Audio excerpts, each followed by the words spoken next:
Vamos a abrir nuestra Biblia en la carta que Pablo escribe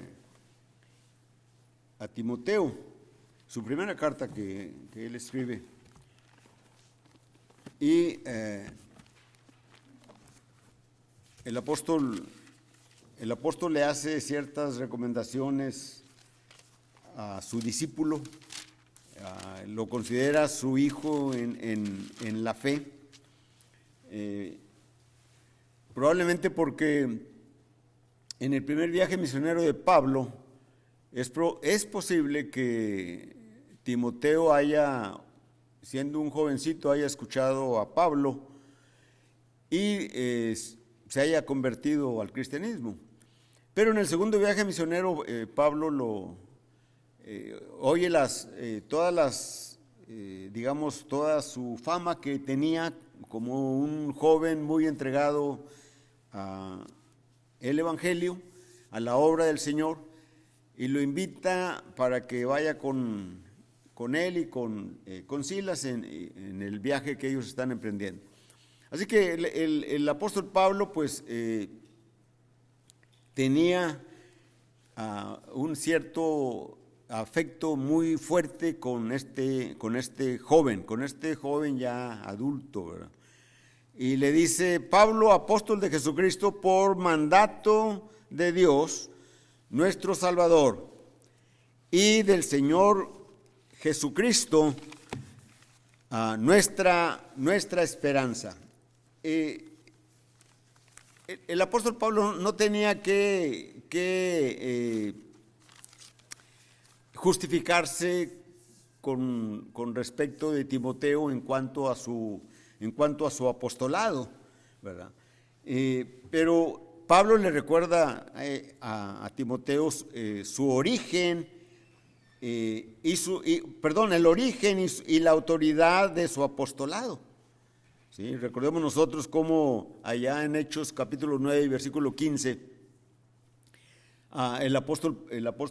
Saulo de Tarso en ese tiempo, ¿verdad?, que narra Lucas allí en el libro de los Hechos, tiene un encuentro con el Señor, es derribado a tierra, queda ciego por 3 días, es llevado de la mano a una casa en la ciudad de Damasco, y ahí está 3 días recibiendo revelación de Jesucristo, y al tercer día le dicen a un predicador llamado Ananías que vaya a la casa donde está Saulo, y se niega y dice: pues este hombre es un peligro para el trabajo de la iglesia, para el cristianismo. Y en el versículo 15 el Señor le dice a este Ananías: ve, porque instrumento escogido me es este. Hechos 9:15, para llevar mi nombre en presencia de los gentiles y de reyes y de los hijos de Israel, ¿verdad? Dice: ve, porque instrumento escogido me es este, ¿verdad? Y ya con esa afirmación del Señor para Ananías, pues ya no se resiste y va, ¿verdad? Lo que no hacemos nosotros, ¿verdad?, como miembros de la iglesia, que en algunas ocasiones no resistimos a hacer las cosas que tienen que ver con la iglesia. Y si hay la esperanza, si hay la afirmación, si hay el mandamiento, debemos de hacer el trabajo de Dios.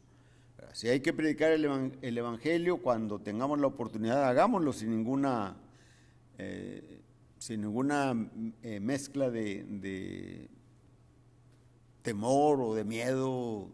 No, hablemos aquellas cosas que ya conocemos en cuanto a la salvación, en cuanto a el amor que Dios tuvo para con nosotros.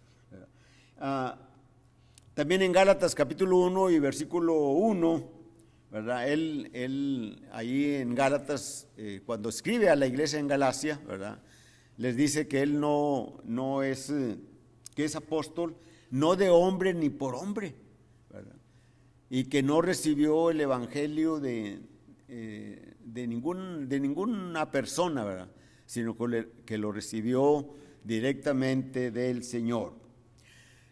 Aquí en este primer versículo de 1 Timoteo 1,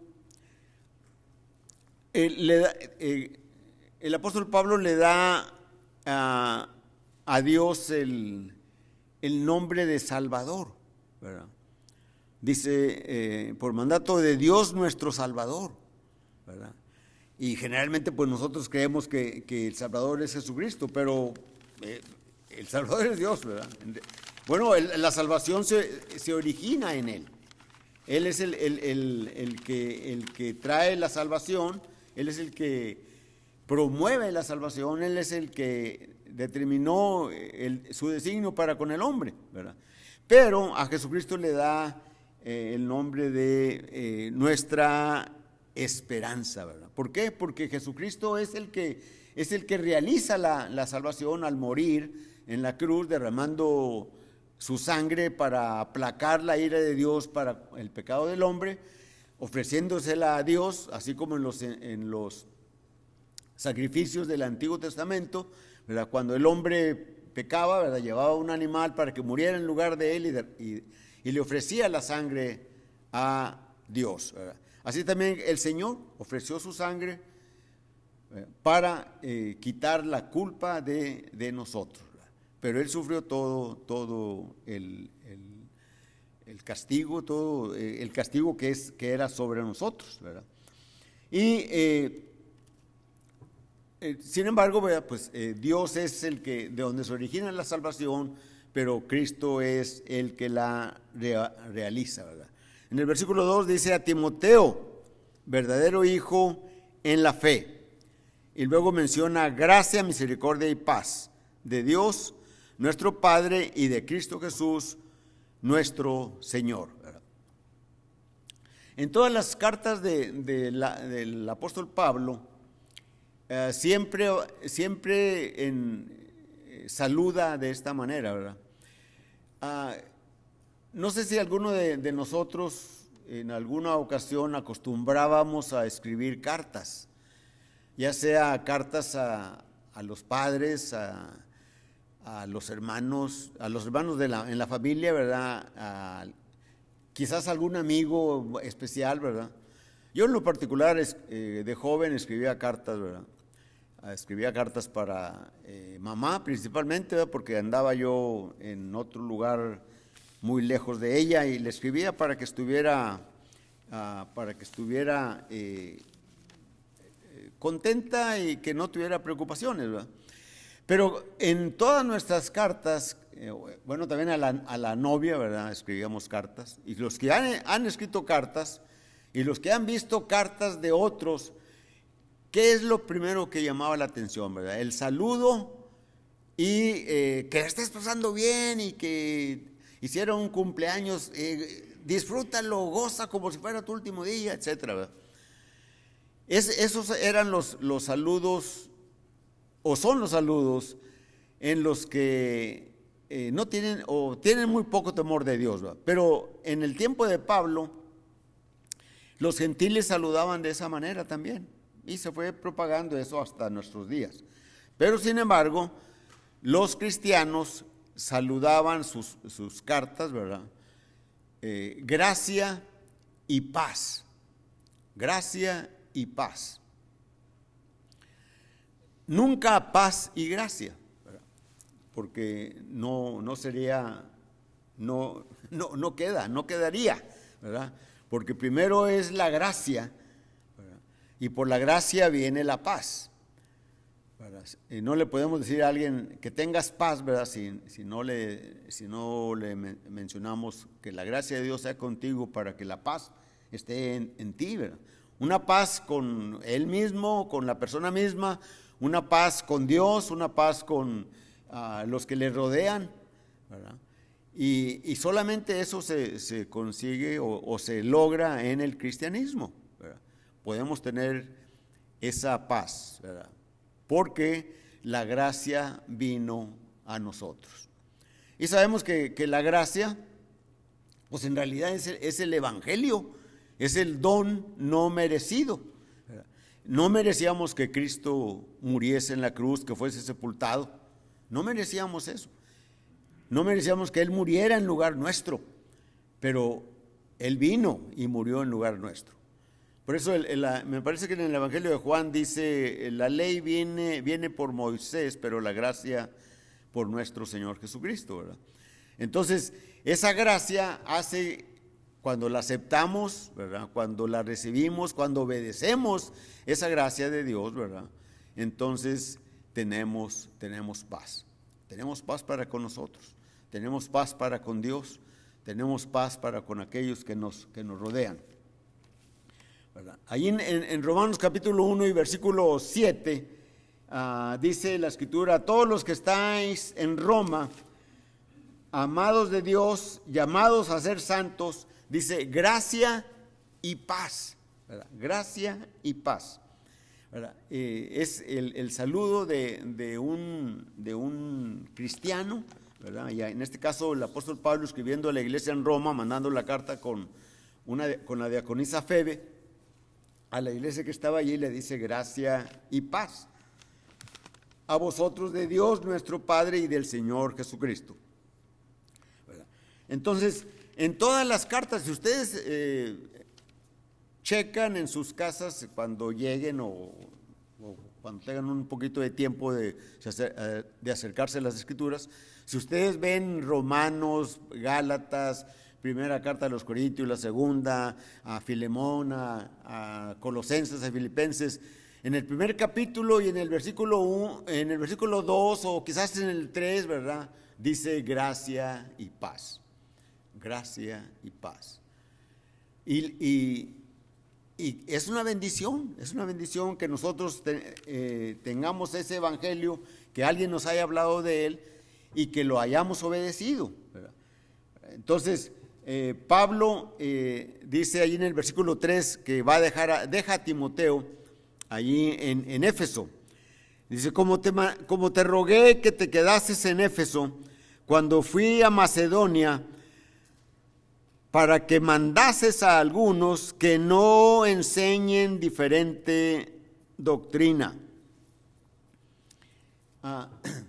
Cuando leemos esto y realmente no le tomamos mucha importancia a lo que dice Pablo en el sentido de cuando te dejé en Éfeso, cuando fui a Macedonia, si no le hacemos mucho caso a esa parte que está diciendo el apóstol Pablo, no vamos a encontrar eso en el libro de los Hechos, ¿verdad?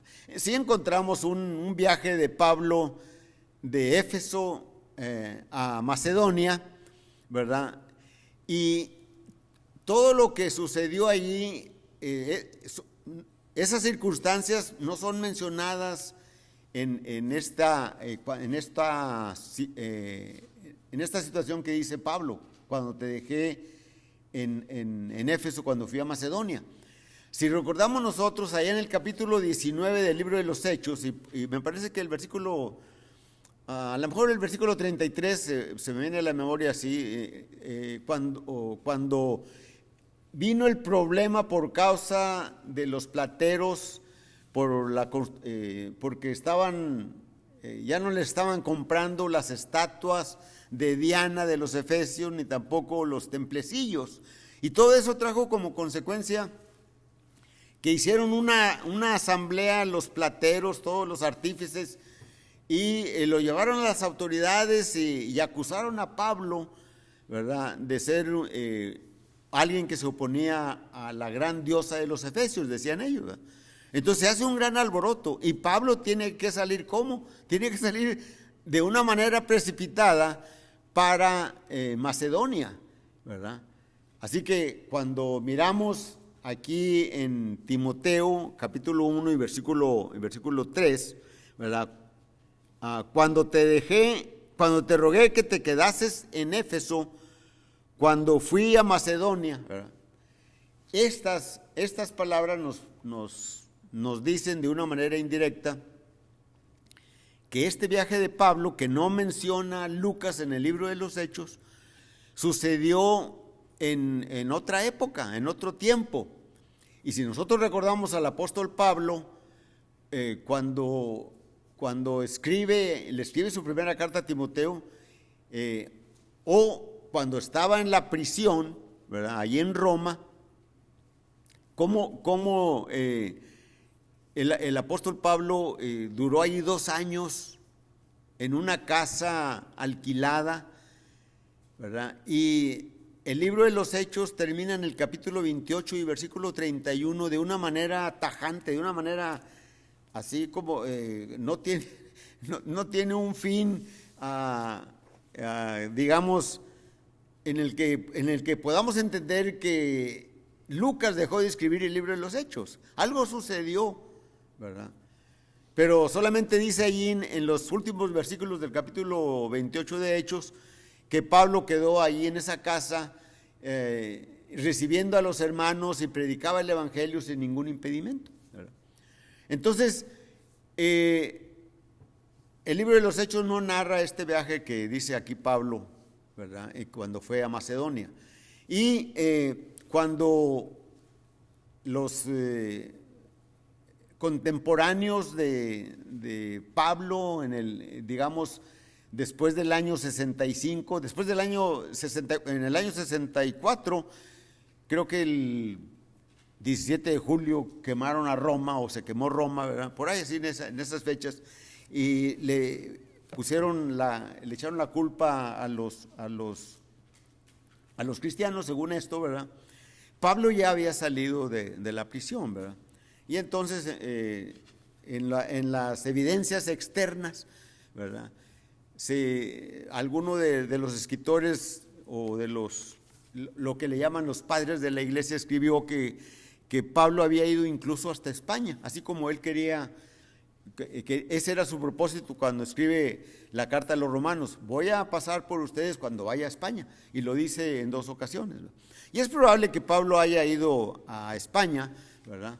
Pero si no, él salió de la prisión y siguió su ministerio. La persecución se había menguado un poco, ¿verdad? Pero después volvieron a perseguir grandemente a los cristianos, y es cuando el apóstol Pablo escribe a Timoteo de allí de Macedonia, su primera carta, y a Tito, ¿verdad? Y luego es hecho preso y es puesto en la prisión otra vez, pero ahora sí está en una cárcel, ya en una cárcel. Anteriormente, en la primera prisión, había estado en una casa, pero en el segundo encierro ya está en la cárcel, y escribe la segunda carta a Timoteo, donde dice que él ya está para ser sacrificado, ¿verdad?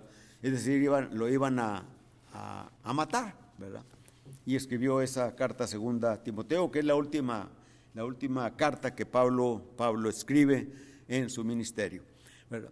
Y a propósito, las cartas a Timoteo y la carta de Tito, ¿verdad?, los estudiosos de la Biblia les llaman las cartas pastorales, ¿verdad? Porque tienen que ver con cómo se guía o cómo se administra la iglesia, ¿verdad?, con los ancianos, con los diáconos, ¿verdad?, con los maestros, etcétera, ¿verdad? Pero lo veremos eso en otra ocasión. Entonces Pablo dejó allí a Timoteo, ¿verdad?, y con el propósito, ¿verdad?, de que mandase a algunos que no enseñasen de otra manera, ¿sí?, lo que en otras partes de la Escritura menciona la sana doctrina, ¿sí? Y esta es una enseñanza que, si alguien de ustedes puede decir: ¿y esto es válido para nosotros hoy? ¿Sí? Si leemos aquí, Pablo está diciendo, cuando fui a Macedonia, para que mandases a algunos que no enseñen diferente doctrina, ni presten atención a fábulas y genealogías interminables, ¿qué ocasionan? ¿Qué acarrean? Dice, ocasionan pleitos, o acarrean disputas entre ustedes, ¿verdad?, más que edificación de Dios, que es por la fe, ¿verdad? Así te encargo yo, ¿verdad? Y esto es válido hoy para nosotros, ¿verdad?, porque conocemos, hermanos, ¿verdad?, que por hacer caso aparentemente a algo religioso en grupos pentecosteses, ¿verdad? El año pasado un hermano dejó de venir, ¿verdad? Porque ponía sus cosas, ¿verdad? Decía lo que oyó, lo que él dedujo de las enseñanzas que fueron mencionadas en porque tenía la costumbre, o tiene la costumbre todavía, no sé, de escuchar predicaciones, explicaciones de la palabra en las que se tergiversa realmente la Escritura, ¿verdad? Donde habla no es necesario el bautismo, ¿verdad?, para salvación, donde se dice si quieres ser salvo, nada más cree en tu corazón y acepta a Jesucristo y eres salvo, y eso no está en las Escrituras, ¿verdad? Tenemos que tener cuidado con eso. No tenemos que estar haciendo mucho caso de eso, porque nos puede apartar del camino del cristianismo. Muchos grupos religiosos, ¿verdad?, ahora con esta modalidad de las redes sociales, ¿verdad?, ponen, por ejemplo, cantos, ¿verdad?, le llaman a ellos cantos religiosos o cantos cristianos, creo que les llaman, ¿verdad? Y tienen allí hasta un poquito de fondo de música, ¿verdad? Algunos son más escandalosos que otros, ¿verdad? Pero y algunos hermanos, ¿verdad?, alaban esto, le dan como si hicieran propaganda. No, eso los puede apartar y decir, está bien, esto yo lo oigo todos los días o algo así, ¿verdad? Debemos de tener cuidado. Entonces Pablo está diciendo aquí, ni presten atención a fábulas y genealogías interminables que acarrean disputas más bien que edificación de Dios, que es por fe. Así te encargo ahora. Así nos encarga el apóstol Pablo a nosotros, que no nos metamos en esas situaciones de escuchar predicaciones en las que se mutila la palabra de Dios. Se mutila, le cortan la palabra. Cuando enseñan, cree en Jesucristo y serás salvo. Y ya nomás hasta allí se quedan. Y Marcos 16, nada más leen el 15. Vayan y hagan discípulos a todas las naciones. O vayan y prediquen el evangelio a toda nación. Pero no dicen lo demás, ¿verdad? Tenemos que estar conscientes de eso. Tenemos que evitar las preguntas ociosas que se hacen en las redes sociales por miembros de la Iglesia de Cristo.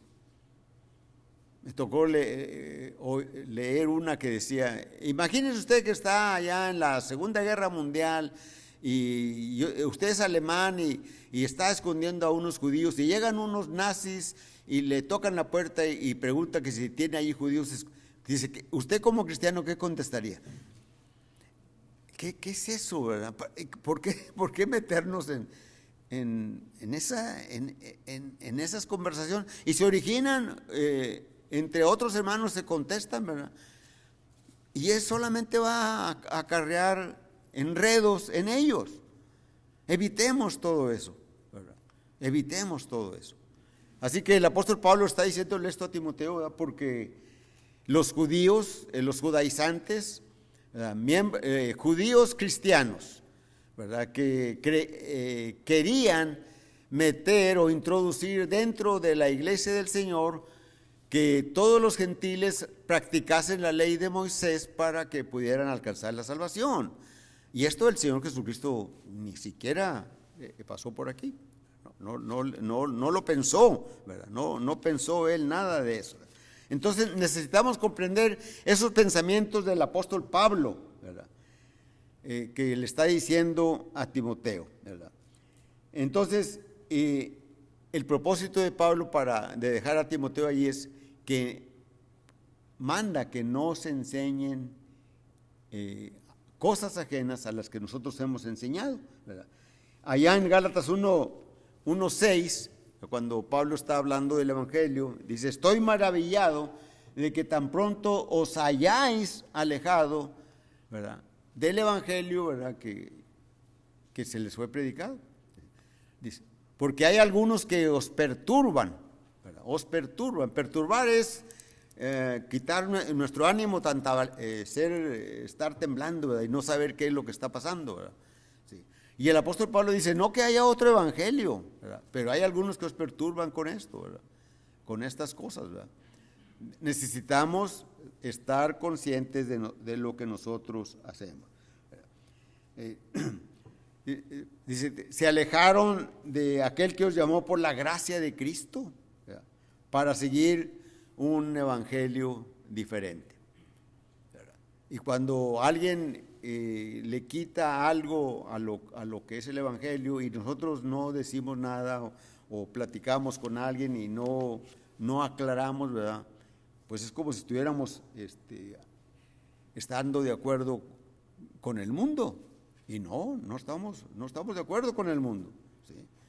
Allá en la segunda carta a los Corintios, en el capítulo 11, versículo 4, ¿verdad?, el apóstol Pablo les escribe a los corintios desde Macedonia, también su segunda carta cuando va para Corinto, ¿verdad? Dice la escritura, porque si viene alguno predicando a otro Jesús que el que hemos predicado, o si recibís otro espíritu que el que habéis recibido, u otro evangelio que el que habéis aceptado, ¿bien toleráis eso?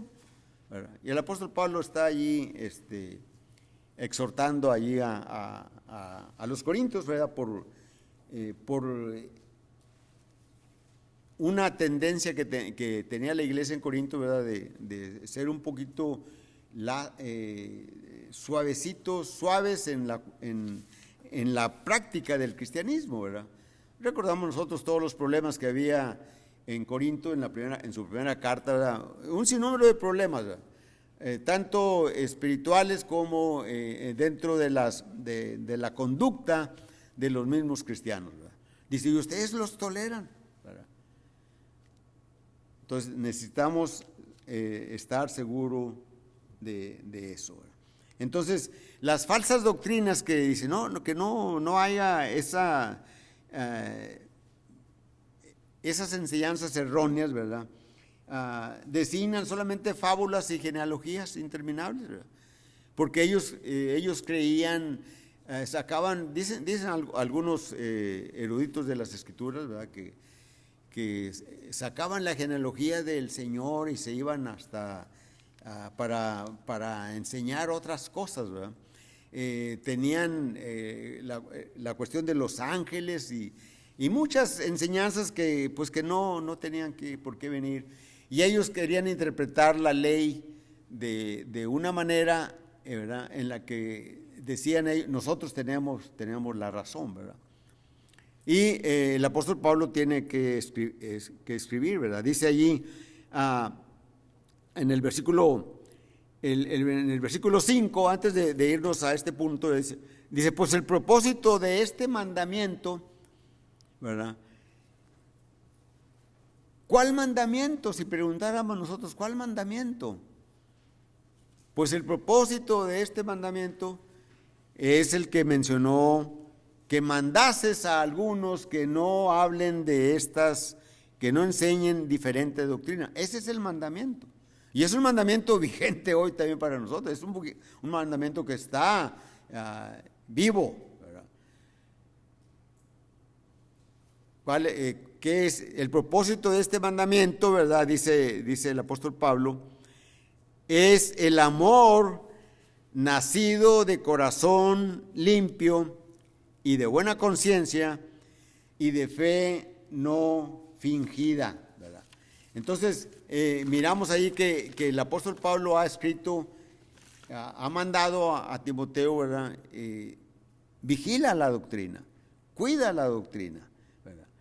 En el versículo 18 de aquí mismo, el 1 Timoteo, también menciona algo de este mandamiento, hijo Timoteo, te encargo para que conforme a las profecías que se hicieron antes en cuanto a ti, milites por ella la buena milicia, ¿verdad?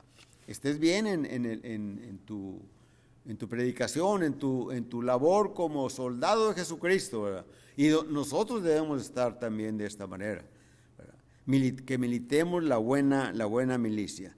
Este mandamiento le está diciendo una vez más Pablo a Timoteo, ¿verdad? En el capítulo 4 y versículo 11 de esta carta primera a Timoteo, dice la Escritura: esto manda y enseña.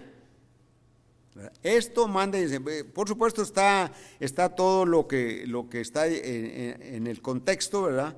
Desde el versículo 6 en adelante, ¿verdad?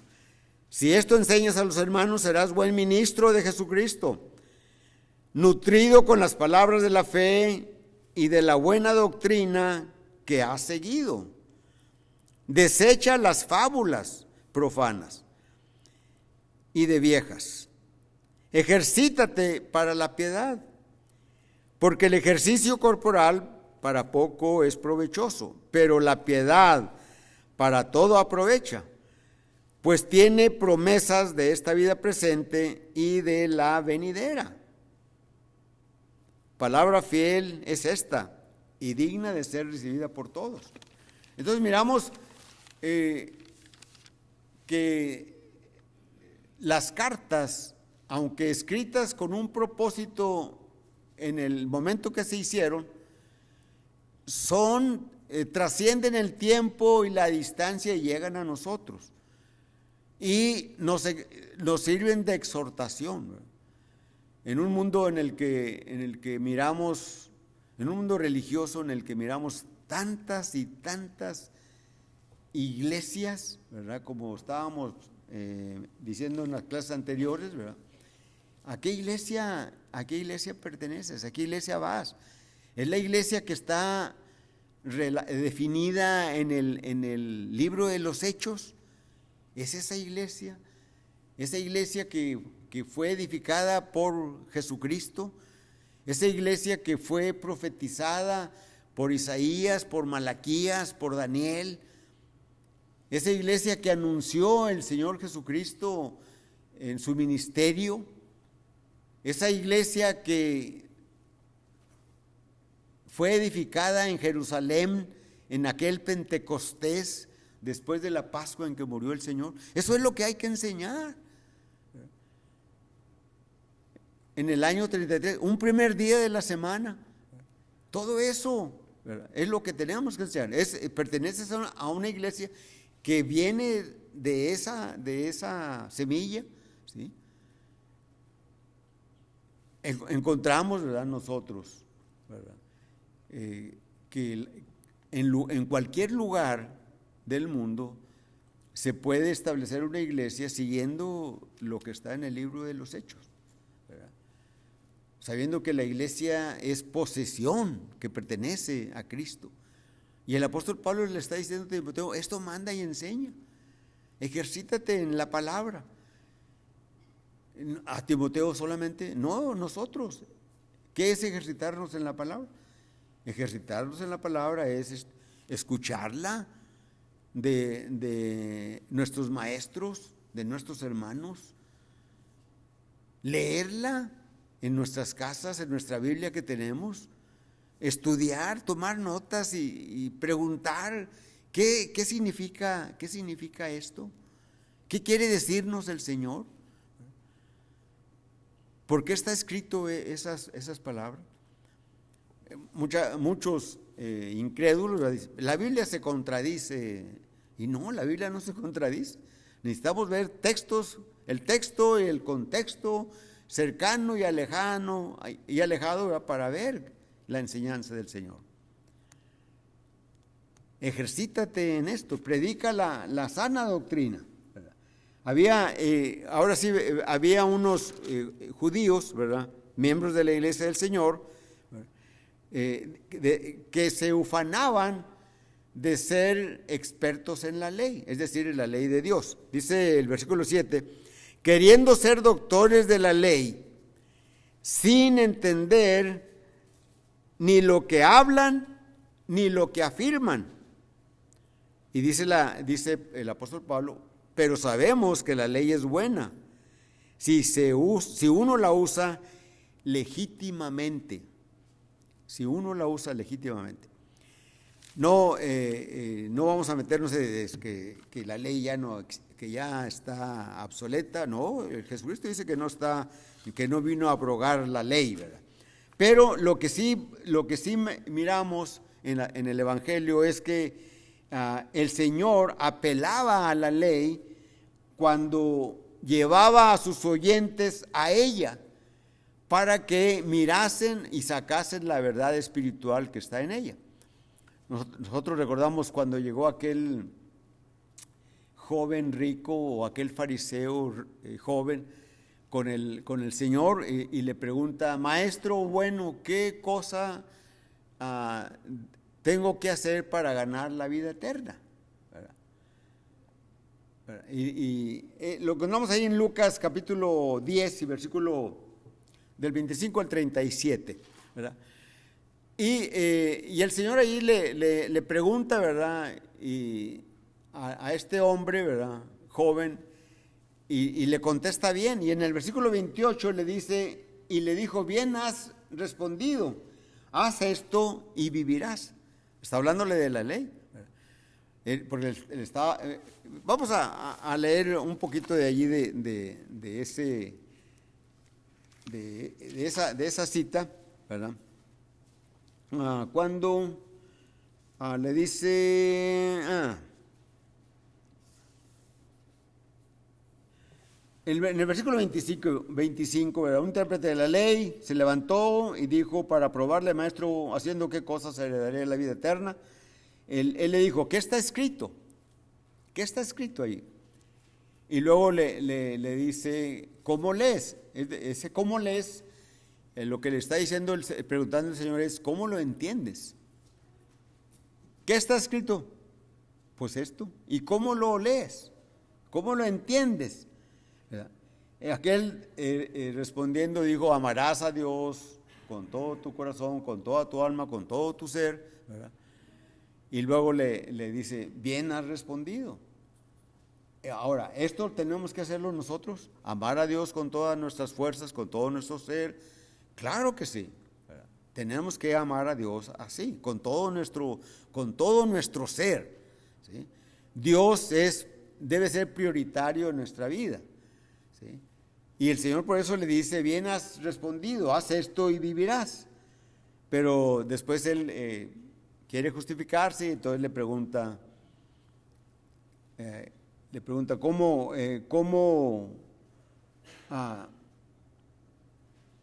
quién es mi prójimo? ¿Verdad? Entonces ya se desarrolla ahí la parábola, ¿verdad? O la enseñanza del buen samaritano, ¿verdad? Y le hace y lo encausa, ¿verdad? Y lo lleva a que él mismo dé la respuesta. Entonces la ley es buena, está diciendo el apóstol Pablo a Timoteo, por aquellos judaizantes, ¿verdad? Que estaban tratando de enseñar cosas que no estaban dentro del plan de salvación, ¿verdad? ¿Por qué tienen que cumplir la ley de Moisés para ser salvos? No es necesario. Solamente necesitamos creer que Jesucristo es el Hijo de Dios, oír el Evangelio, oír la palabra de Dios, confesar nuestros pecados, arrepentirnos de nuestros pecados, ¿verdad? Confesar que Jesucristo es el Hijo de Dios y ser bautizados, ¿verdad? Y somos salvos cuando emergemos o cuando salimos del agua del bautismo, cuando somos sepultados en las aguas, ¿verdad? Del bautismo, como dice Romanos capítulo 6, ¿verdad? Cuando oímos el Evangelio, ¿verdad? Como allí en Romanos 6, versículo 17, ¿verdad? El apóstol Pablo le dice a la iglesia, ¿verdad? Gracias a Dios que aunque erais esclavos del pecado, habéis obedecido de corazón aquella forma de doctrina a la cual fuisteis también entregados. Romanos 6, 17. Esa forma de doctrina es el Evangelio que se nos predicó a nosotros, que se nos predicó a todos los que aceptamos a Jesús como el Salvador, como aquel que murió por nosotros. Pero los judaizantes, eran cristianos extraídos del judaísmo, ¿verdad? Querían agregar otras cosas. De tal manera que incluso se hizo una controversia, ¿verdad? De tal manera que tuvieron que ir a Jerusalén, ¿verdad? Pablo, Pablo y Silas estaba allá en Jerusalén, y otros hermanos, ¿verdad? que menciona allí, y entre ellos me parece que va también Tito, parece que también va allí con ellos. Y Pablo en 2, 3 días tienen varias juntas, ¿verdad? Con la iglesia, con los ancianos, con el Espíritu Santo, ¿verdad? Hasta que se ponen de acuerdo por la guía del Espíritu Santo, ¿verdad? Y Jacobo, el hermano del Señor, les dice lo que deben de hacer los gentiles, ¿verdad? Y les da cuatro cosas que debían de llevar a cabo, y las escriben en una carta, ¿verdad? Y dice, llévenla y léanla, y hacen copias, y cuando Pablo va en su tercer viaje misionero, ¿verdad? Lleva esas cartas, ¿verdad? Lleva esas copias y las dejaban en las congregaciones que ellos iban pasando, ¿verdad? O que ya estaban edificadas, ¿verdad? No vamos a leer esa parte de ahí en el libro de los Hechos, ¿verdad?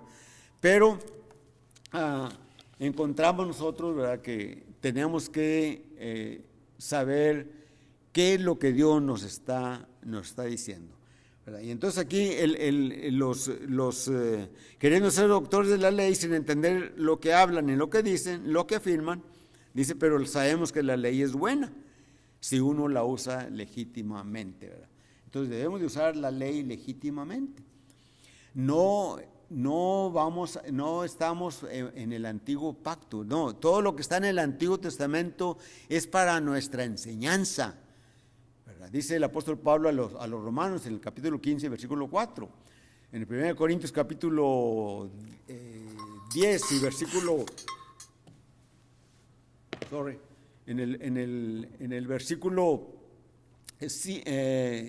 6 y 11, ¿verdad?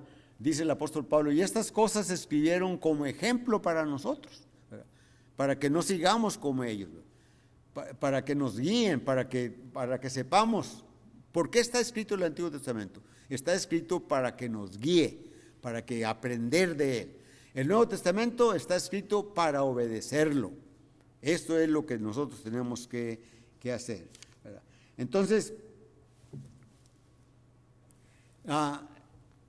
estas palabras que el apóstol Pablo menciona, ¿verdad?, están escritas también para nosotros, para que no enseñemos ni hagamos caso de las enseñanzas que se tergiversan en el mundo religioso y a veces amigos nuestros, compañeros, hasta parientes probablemente, ¿verdad?, que cambian estas cosas, estas enseñanzas. Por eso te dejé allí en Éfeso para que corrigieses, ¿verdad?, para que mandases a algunos que no enseñen diferente doctrina. Nosotros tenemos que tener este mandamiento también en nuestra vida, para que no se enseñe diferente doctrina, diferentes cosas de lo que la Escritura ha mencionado. Así que si en esta mañana, ¿verdad?, si alguien allá en los que escuchen por medio de las redes sociales, ¿verdad?, para ser salvo hay que creer en el Evangelio, hay que aceptar a Jesucristo como el Hijo de Dios, hay que arrepentirnos de nuestros pecados, hay que bautizarnos. Y el Señor nos añade a su iglesia. A su iglesia. La iglesia no tiene nombre, la iglesia es propiedad. La iglesia la ganó el Señor pagando con su sangre. Así que la predicación de la palabra es la invitación que Dios te hace a ti, pero cantamos un himno.